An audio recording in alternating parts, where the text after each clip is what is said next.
Muito boa noite, está começando pela rede CNT de televisão, o Jogo do Poder, um espaço aberto para a discussão política. Nós aqui da CNT acreditamos que o debate, o contraditório, é ponto de partida para o exercício de um dos direitos mais fundamentais, o de ser informado com absoluta correção e transparência. Esse é o objetivo, esse é o propósito do Jogo do Poder, que tem o prazer de receber hoje um dos políticos mais preparados do Estado. Ele foi secretário de Fazenda de Leonel Brizola, foi deputado federal 2 vezes, foi prefeito do Rio 3 vezes e é vereador pelo 2º mandato.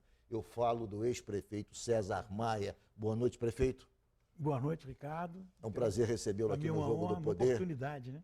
Recebê-lo mais uma vez no Jogo do Poder. E para participar da entrevista, eu convidei o jornalista Aziz Filho. Boa noite, Aziz. Boa noite, Ricardo. Boa noite, prefeito. Vamos agora às principais notícias da semana, diretamente de Brasília. Olá, eu sou José Marcelo Santos, direto de Brasília, com o resumo das principais notícias da semana. Partidos de oposição entraram com representação na Procuradoria-Geral da República contra o presidente Michel Temer. Eles querem que o presidente seja investigado e processado por causa das denúncias de que teria pressionado o ex-ministro da Cultura, Marcelo Calero, e interferir no trabalho do IPHAN para beneficiar o também ex-ministro Gedel Vieira Lima. Já na Câmara, o PSOL entrou com um pedido de impeachment de Temer sob o argumento de que o presidente cometeu crime de responsabilidade no mesmo caso. O partido acredita que vai ter sucesso, apesar de o presidente da Câmara, Rodrigo Maia, ser da base do governo e responsável por decidir se arquiva ou não o impeachment.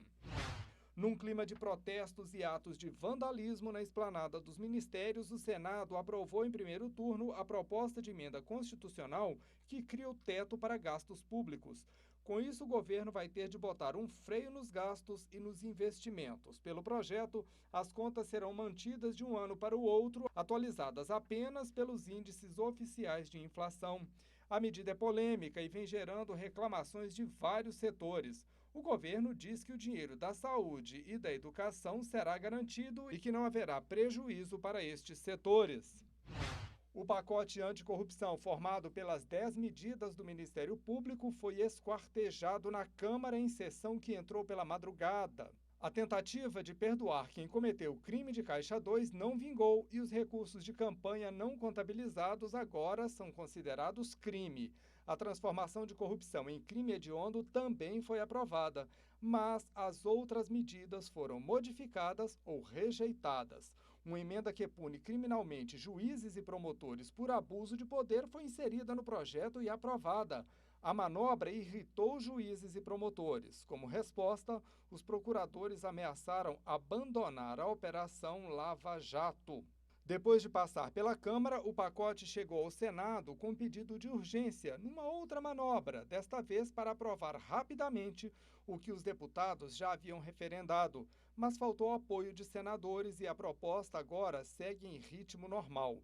O chamado pacote das 10 medidas anticorrupção chegou ao Congresso referendado por mais de 2,5 milhões de assinaturas. Eu vou ficando por aqui, mas te espero na edição nacional do Jogo do Poder Notícias. É na quinta-feira, 15 para as 10 da noite. Até lá. Nós voltamos com o Jogo do Poder, recebendo o vereador César Maia, ex-prefeito César Maia. Me permita me chamar de prefeito, porque eu não consigo chamar de outra forma. Prefeito, qual é a sua expectativa em relação ao próximo prefeito do Rio de Janeiro? Me refiro a Marcelo Crivella. O senhor está com boa expectativa? O senhor acha que será um governo, quer dizer, que é marcado por mudanças positivas, a julgar pelas suas propostas de campanha? Olha, outro dia escrevi sobre isso, né? Eu acho que o Crivella vai ser um governo de 8 anos. Os próximos candidatos a prefeito do Rio de Janeiro têm que olhar para 24 e não agora para 20. Porque é um homem experimentado, tem uma base social própria, tem um vetor de meios de comunicação que também vão falar dos fatos positivos. Não acredito que seja um governo de um vetor espetacular, vai fazer uma uma via não sei aonde, vai fazer um grande programa, mas vai fazer um trabalho eu vou chamar de clientela, para ter má vontade, tá certo? Mas basicamente isso. Essa proposta dele, fazer um governo para as pessoas, ou seja, não privilegiar grandes projetos, grandes obras, mas fortalecer a ideia de que o serviço público tem que ser eficiente na ponta, nos hospitais, enfim, em todos os outros órgãos que prestam serviço à população, é a mais correta nesse momento, Não sei na se sua é a mais avaliação? correta, mas é a mais esperta, né?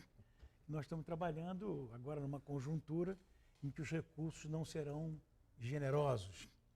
Então, imaginar que vai fazer Obras gigantesco, grandes financiamentos obras, que vêm do BID, isso não vai acontecer, pelo menos em 2 anos. Então, ele afirmar uma posição desse tipo, agora mesmo, eu como vereador fiz, né, emendas ao orçamento.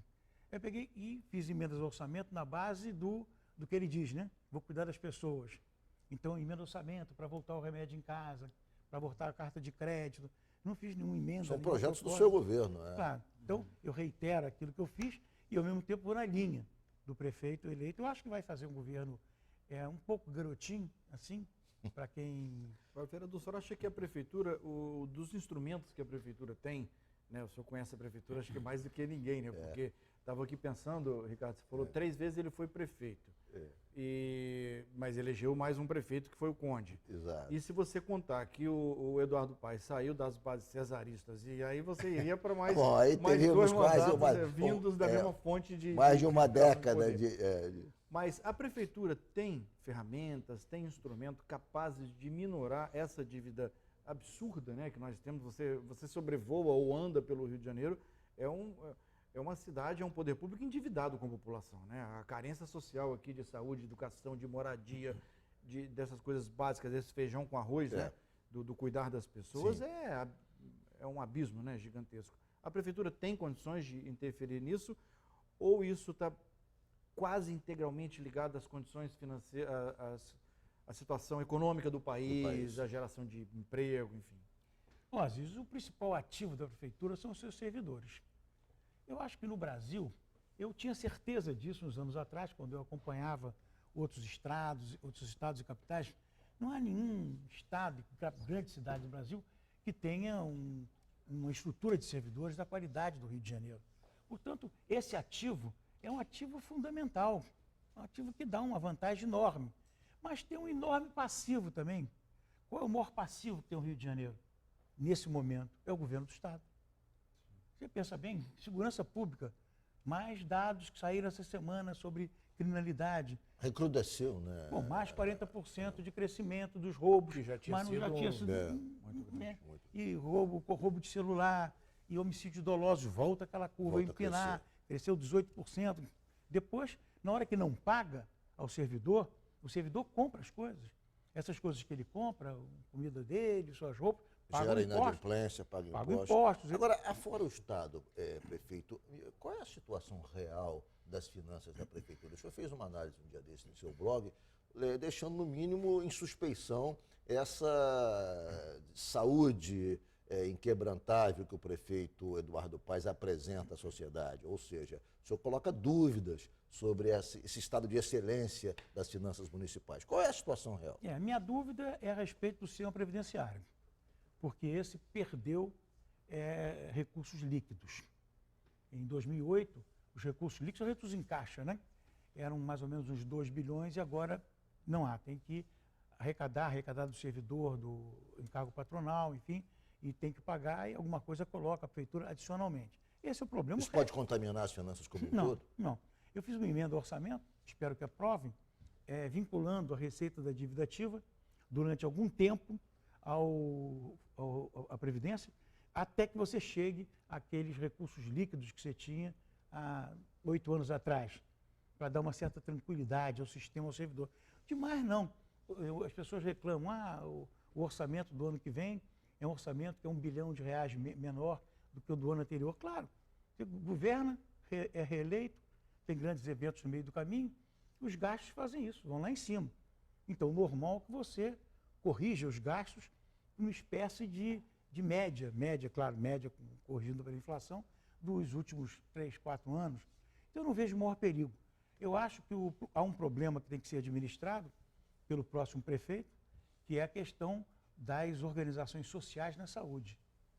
Porque a prefeitura gasta hoje com as organizações sociais na saúde a mesma coisa que a arrecada de IPTU. Vamos arredondar isso, 2 bilhões de reais por ano, um pouquinho menos, 2 bilhões. Vai ter que administrar isso, até porque vai ter que expandir os serviços, e o prefeito Crivella insiste nisso, vai ter que expandir, até porque o governo do Estado refluiu na prestação de serviços, que são serviços similares da prefeitura, hospitais ambulatoriais, a parte de cirurgias, etc., e refluiu. Talvez das falências do Estado, a falência que mais vai sobrecarregar a prefeitura seja nessa área, né, de saúde. Certamente. Essa crítica... A prefeitura, né? Agora, o prefeito, eu diria que é a segurança. Agora, ainda assim, a gente se distanciar muito desse assunto da Previdência, prefeito, sempre que se fala em Previdência, nesse rombo, nessa dificuldade de manter os ativos ali nas dimensões anteriores, fala-se da questão da não contribuição do aposentado, e parece que o Rio de Janeiro é um dos poucos lugares e também atribui muito isso à sua política de proteção dos aposentados.